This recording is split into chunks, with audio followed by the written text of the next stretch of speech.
siya. Tapos hindi siya pa ganyan siya, parang pa-overlap. Stripe. Ha?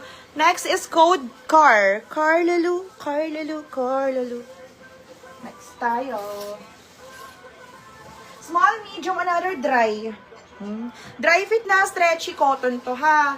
Ayan, pa-code ako dito ng 3-3. Code 3-3, code 3-3. Sis Jen, yours na si Car. Mare, 50 pesos. Thank you. Wala namang crack prints. Ha?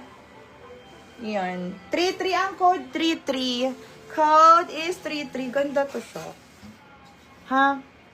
Dry sheet. Medium on tag nakalagay. Ah, Uniqlo mga sis. Uniqlo. Kaya sabi ko parang ano.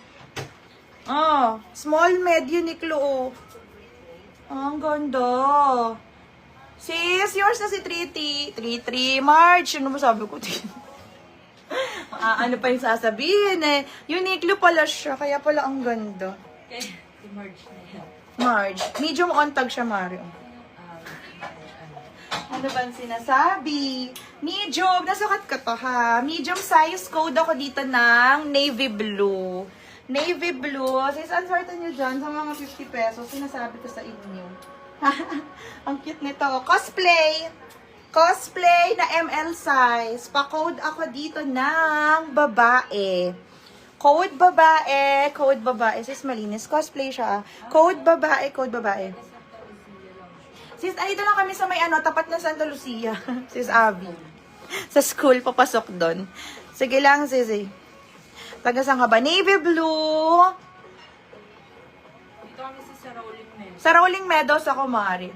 Sis Melody, yours na. Pangalawa si Gerloy. Babae. Puti. Pwede dito sa mga anak na lalaki. Kasi babae yung print niya eh. Next tayo. Sis. Babae. Kay Vanessa. XL. Kulay ano to? Parang nude pink. Parang nude pink mga mare. Another Uniqlo. Nude pink siya mga sis ha. Ewan ko bakit parang mukhang gray to. Basta, ewan ko. Basta nude. Ganyan ha.